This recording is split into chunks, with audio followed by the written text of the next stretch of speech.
नमस्कार किसान भाइयों और बहनों। आज हम बात करेंगे एमएसपी पे।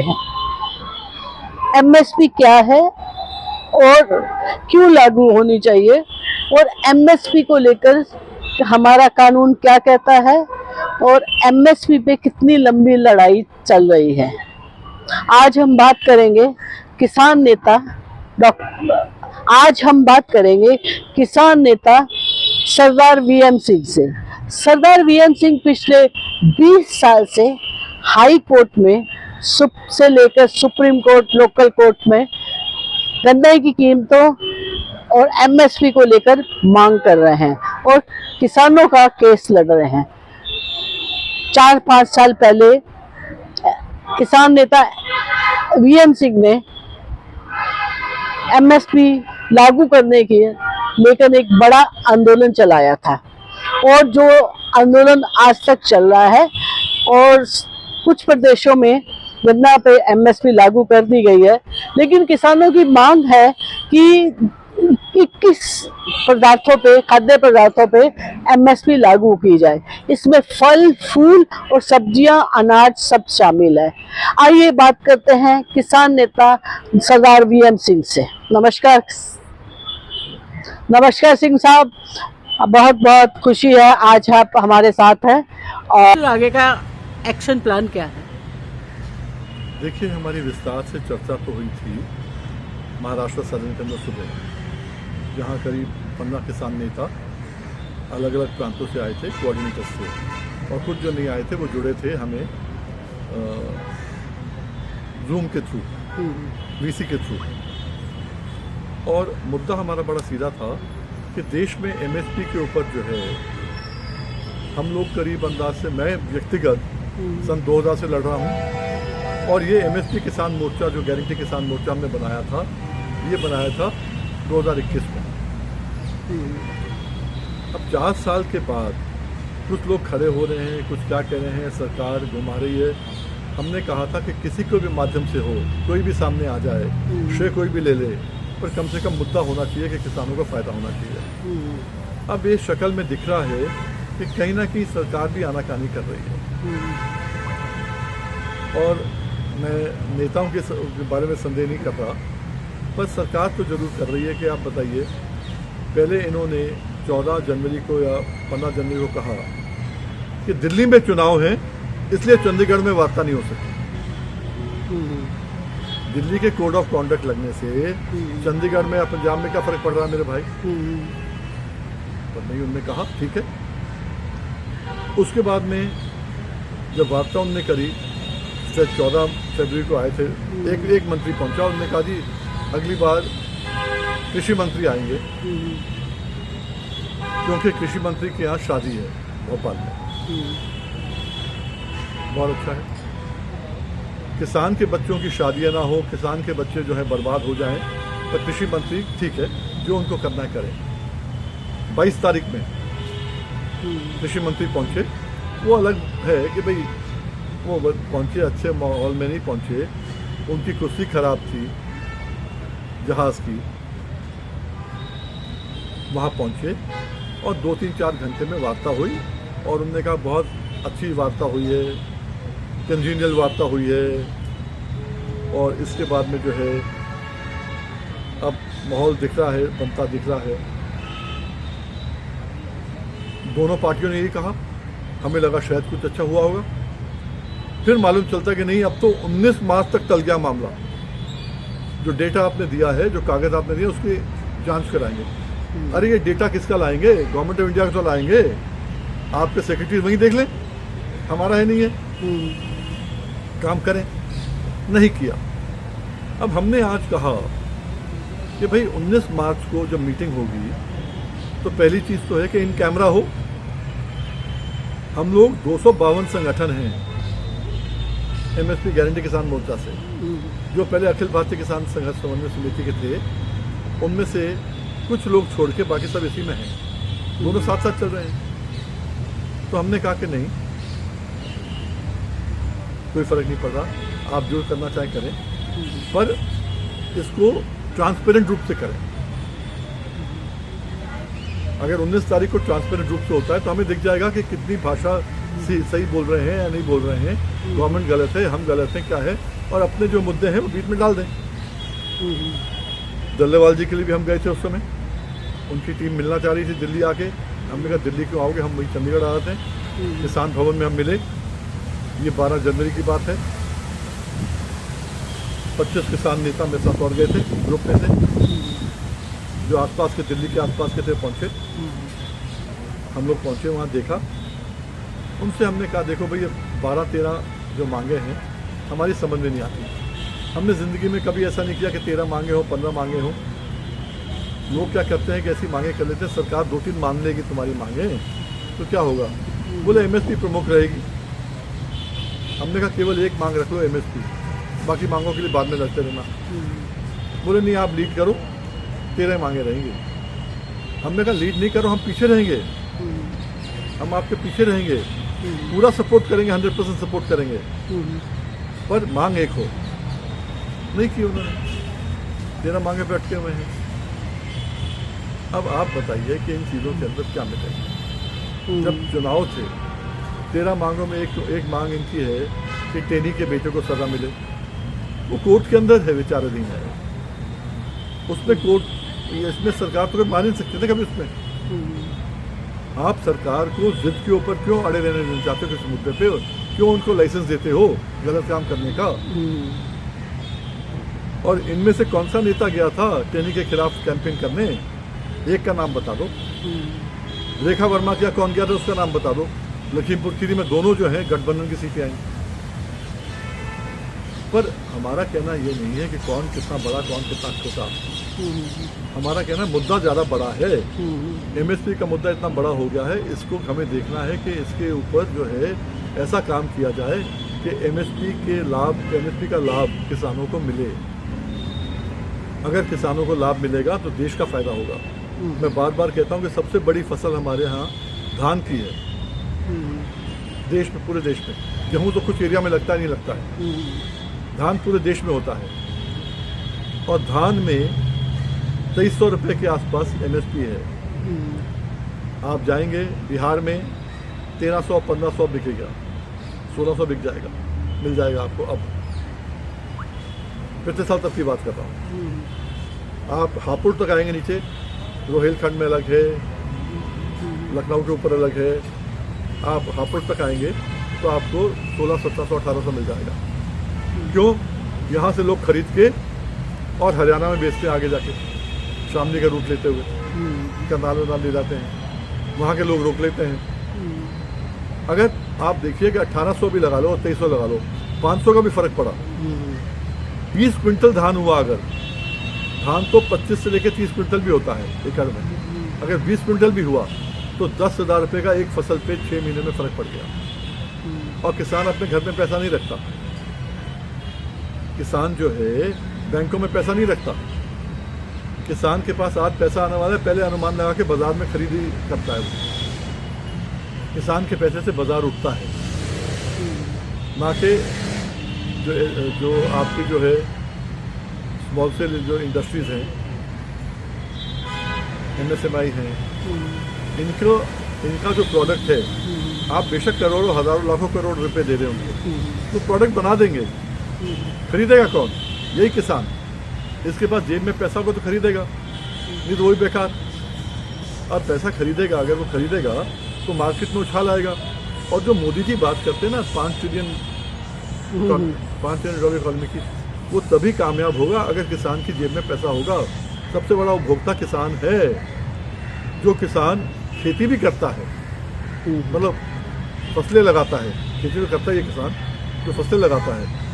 अब मैं अपनी बात करूं, मैं एक यहाँ जो उपभोक्ता है, अगर मैं गेहूं लगा रहा हूं, मैं सरसों लगा रहा हूं, सरसों वहाँ पर जहाँ पानी कम होता है, गेहूँ वहाँ पर जहाँ पानी ज़्यादा होता है या गन्ना होता है। जो एक फसल लगा रहा है वो 36 चीज़ें बाजार से खरीद रहा है, नमक से लेकर सब्जियाँ, फल, दूध, हर चीज़ बाजार से खरीद रहा है। सबसे बड़ा उपभोक्ता किसान ही है। और ये जो सोचते हैं ना लोग कि भाई बड़ा ऐसा है, किसान को अगर पैसे मिल गए तो फिर इन्फ्लेशन बढ़ जाएगी, आम उपभोक्ता मर जाएगा। ये एक धारणा बनी हुई है, ये गलत धारणा है। क्या कृषि प्रधान देश में केवल और केवल इसमें सर्विस क्लास के लिए ही होगा, मंत्रियों के लिए होगा? आप देखिए, पहला पे कमीशन आया, आज 8वां पे कमीशन आ चुका है। हर 10 साल में पे कमीशन आता है। किनके लिए आता है? कृषि प्रधान देश है, किसानों के लिए भी आए ना? नहीं आता। बहुत बढ़िया। जिस क्लास 4 एम्प्लॉय की तनख्वाह 10 रुपए थी 1947 में, आज़ादी के समय, पहली पे कमीशन में उसका 30 रुपए हो गई। 30 रुपए के बाद आज की तारीख में जिस समय 7th पे कमीशन में 25,000 कुछ रुपए हो गई, आज 8th पे कमीशन में 52,000 हो गई। आप बताइए, 10 साल में 25 से 52 हुई, 25,000 बढ़ गई अगर, तो क्यों बढ़ी? क्या प्रोपोर्शनेटली किसान का बढ़ा? नहीं बढ़ा। तो आप जो कहते हैं बढ़ जाएगी इन्फ्लेशन, ये पे कमीशन का है, इन्फ्लेशन का तो है, उसको मैच करने के लिए तो है।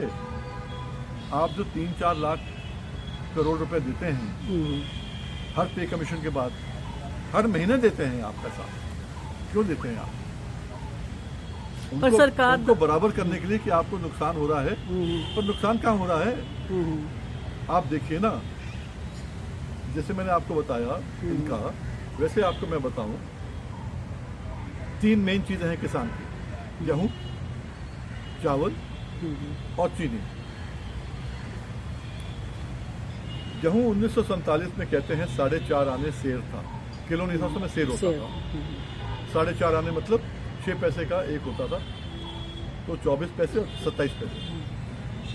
आज 27 पैसे किलो के बदले आज 27 रुपए किलो भी नहीं है, 100 गुना भी नहीं बढ़ा, वहां पर 5,000 गुना बढ़ा। चीनी का रेट, ये वेरिएशन थी, चीनी अलग अलग क्वालिटीज की थी, 30 रुपए से लेकर 40 रुपए तक का था, 30 पैसे से 40 पैसे किलो का सेर का। आज 33 रुपए किलो सरकारी रेट है, MSP है, और हम लोग 70 रुपए खरीदते हैं। आप कहीं खरीदे, मैं तो गवर्नमेंट की रेट की बात कर रहा हूँ।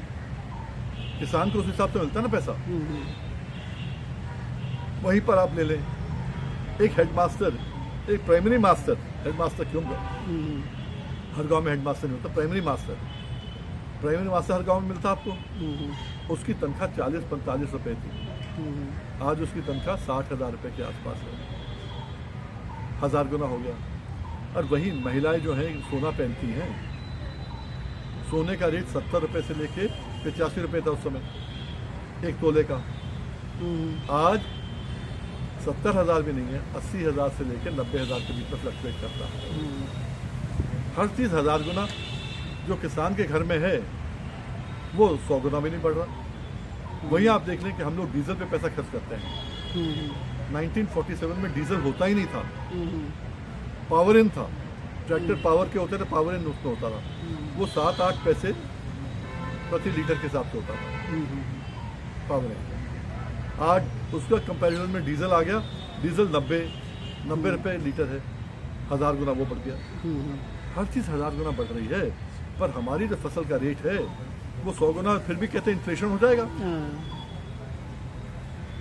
उसी हिसाब से उनको पे कमीशन के अंदर बढ़ावा दिया जा रहा है। तभी तो मार्केट जो है रियल एस्टेट अप हो रही है। आज जो पैसा वहाँ जाता है वो पैसा रियल एस्टेट में जाता है, तो किसान से सस्ता खरीद के रियल एस्टेट में मुनाफा उठाते हैं लोग। इसे कृषि प्रधान देश नहीं कहेंगे, कृषियों को लूटने का देश कहेंगे, कृषक को लूटने का देश कहेंगे। अभी जो अभी बात कर रहे थे, आप बता रहे थे कि जैसे मिनिस्टर के साथ मीटिंग, उसमें एक आया निकल के पक्ष कि कुछ 4-5 चीज़ों पे MSP पहले गवर्नमेंट ने ऐसा सुनने में आया कि ऑफर किया है कि कुछ 4-5 चीज़ों पे प्रोडक्ट पे MSP लागू कर देते हैं, बाकी बाद में कर रहे हैं। इसमें क्या है ये असलियत? ये आप जो बात कर रही हो 1 साल पुरानी बात कर रहे हैं। अच्छा, 1 साल पुरानी बात है। अभी जो मीटिंग में हुई थी, अभी मीटिंग में नहीं था, ये पहले था। अभी इन्होंने क्या ऑफर किया गवर्नमेंट ने? अभी इन्होंने ऑफर नहीं किया है, गवर्नमेंट ने शायद कहा है, जो सुनने में आया है, मैं भी था नहीं, मुझे लोगों को नहीं बुलाया जाता। हाँ। तो उस पर सुनने में आया है कि उन्होंने कहा है कि हम आपसे ये जो आपने डेटा दिया है चेक करने के बाद 19 तारीख को वार्ता करेंगे। अब हमें नहीं मालूम कि आपकी क्या बात हुई, कि आपने क्या डेटा दिया क्या नहीं, किसी को नहीं मालूम है। आप छुपा छुपी खेलोगे और देश का मुद्दा है, 60 करोड़ लोगों का मुद्दा है, 140 करोड़ में कम से कम। और लेकिन एमएसपी गन्ने पे तो है। देखिए गन्ने पे जो है दो चीजें हैं, एमएसपी नहीं है, एसएमपी था एक टाइम, ऐसे statutory minimum price. Statutory price legal guarantee होती है, एसएमपी था और उसको चेंज करके एफआरपी कर दिया उन्होंने। पर हमने हाई कोर्ट और सुप्रीम कोर्ट के 5 जजों से आदेश ले लिया कि उत्तर प्रदेश में लागू ही नहीं होगी एफआरपी, केंद्र का रेट, क्योंकि हमारे रेट से कम 1/3 रेट सस्ता था। अच्छा, 1/3 गन्ना में यूपी में ज्यादा रेट मिल रहा है इसका। अब यूपी के जो है स्टेट एडवाइस प्राइस कहते हैं, हाँ हाँ। राज्य परामर्शित मूल्य जो होता है वो 1/3 ज्यादा होता है रफली। अच्छा। अब फर्क कम आने लग गया क्योंकि एफआरपी बढ़ाने चालू कर दिया इन्होंने। अब उसमें जो है 5 जजों से सुप्रीम कोर्ट से आदेश लिया हमने। सरकार ने तो कहा हमारे पास अधिकार भी नहीं है, हम तो हमने गलती कर दी। अब कोई भी सरकार आए, मुलायम सिंह हो, मायावती हो, अखिलेश हो या योगी हो, ये सब मिल मालकों का साथ देते हैं। आज भी हर महीने में 2 बारी सेहत खराब हो या अच्छी हो हाईकोर्ट जाना पड़ता है लखनऊ में। क्यों? क्योंकि गन्ने का ब्याज की बात है। आज गन्ना किसान इतना तंग हो चुका है, 2-2, 3-3 साल पैसे नहीं मिलते थे उसको। अब उसको समय पे 2, 3, 4 महीने में मिल रहा है। योगी बाबा के मैंने दिला दिए, गलत है, झूठ बोल रहे हैं। मैं यही कहने जा रही थी कि सरकार दावा करती है कि यहाँ तो 3 महीने के अंदर हम गन्ना का। मैं कह रहा हूँ ना, झूठ बोलते हैं। अगर मेरे गन्ने के केस में हम हार जाएं, उनने तो कहा हम ब्याज नहीं दे सकते, एफिडेविट दिया है योगी बाबा ने कोर्ट के अंदर, कह रहे नहीं एफिडेविट है। और अगर हम हार जाएं वहां से केस, 2-2 साल पेमेंट ना होते।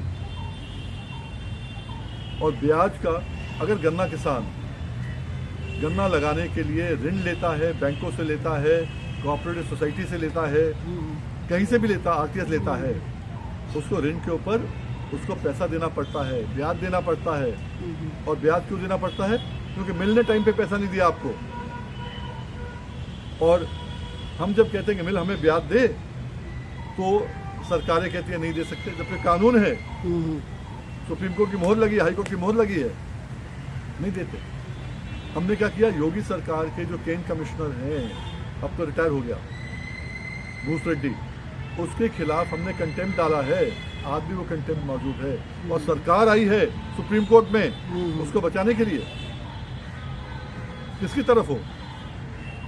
किसानों की तरफ हो या मिल मालकों की तरफ हो? जो आपका अधिकारी मिल मालकों का साथ देता है उसको हटाओ।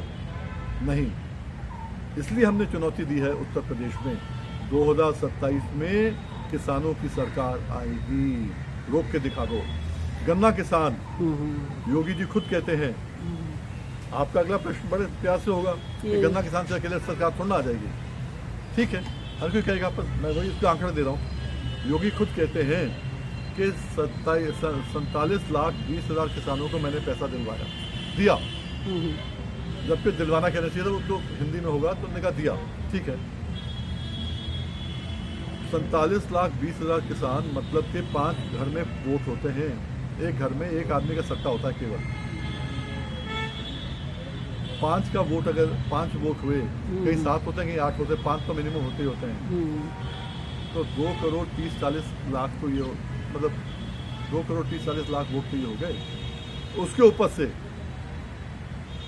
1-1.25 करोड़ वोट वो होता है जिनके पास सट्टा नहीं होता, जो क्रशर को और कोल्हू को देते हैं। तो गन्ना किसान बहुत भारी जगह है, बहुत भारी स्पेस है। गन्ना किसान को इन्होंने जात बरादरी में बांध दिया। मुझे केवल उसको किसान बरादरी में वापस लेके आना है, तो सरकार देखना निश्चित रूप से किसानों की होगी। अखिलेश सरकार 2 करोड़ और 20 लाख में बनेगी। योगी जी क्योंकि उसमें हवा ज़्यादा थी, उनने सबने कहा, मैंने भी कहा, सपोर्ट किया कि नहीं ब्याज भी देंगे, सब कुछ करेंगे। प्रधानमंत्री ने खुद आके कहा है कि हमसे गलती हो रही है, हम करेंगे, गन्ना किसान को देखेंगे। तो उनको 3 करोड़ वोट मिल गया और गन्ना किसान टोटल मिला के 4-4.5 करोड़ है। उसके अलावा बहुत लोग हैं। अब उत्तर प्रदेश में कच्ची ज़मीनें हैं, पक्की करने की बात कौन कर रहा है? मैं तो कहता हूँ कि गन्ना किसान को 500 रुपये का तत्काल पहले दिन से मिलेगा। आपने एक पैसा नहीं बढ़ाया अभी, आपकी सरकार बनने के जी बिल्कुल। किसान हिम्मत देख के अपनी सरकार बनाए, ये सोचे कि कृषि प्रधान देश है, सरकार किसानों की होनी चाहिए। क्यों नहीं होनी चाहिए? किसानों की होनी चाहिए, पर क्यों नहीं होती है? हमने सोचा कि हमारे पास काबिलियत नहीं है, हमने आउटसोर्स कर दिया पार्टियों को, तुम अपनी सरकार बना लो पर हमारा ध्यान रखना। जब ध्यान नहीं रखा एक ने, हमने दूसरे को दे दिया कि भाई कांग्रेस ने ध्यान नहीं रखा, बीजेपी तुम देख लो, ध्यान रख लो। मायावती ने ध्यान नहीं रखा, सपा तुम देख लो, सपा नहीं रखा, मायावती तुम देख लो। आउटसोर्स कर दिया हमने। पर अब हमने हर सरकार को हाई कोर्ट सुप्रीम कोर्ट में हरा के किसानों ने दिखा दिया कि हम अपनी लड़ाई खुद लड़ सकते हैं, तो फिर सरकार क्यों नहीं बना सकते? आज एमएसपी की लड़ाई जो है खुद लड़ रहे हैं। हम तो कहते हैं ताकत हो इन कैमरा, सरकार सबसे बात करे, हम सबसे बात करें। 252 संगठन है, गिनती करके ले लो उनसे, बात करो उनसे, और उसके बाद में देश निर्णय करे। इन कैमरा करो कि देश निर्णय करे कौन सच कौन झूठ।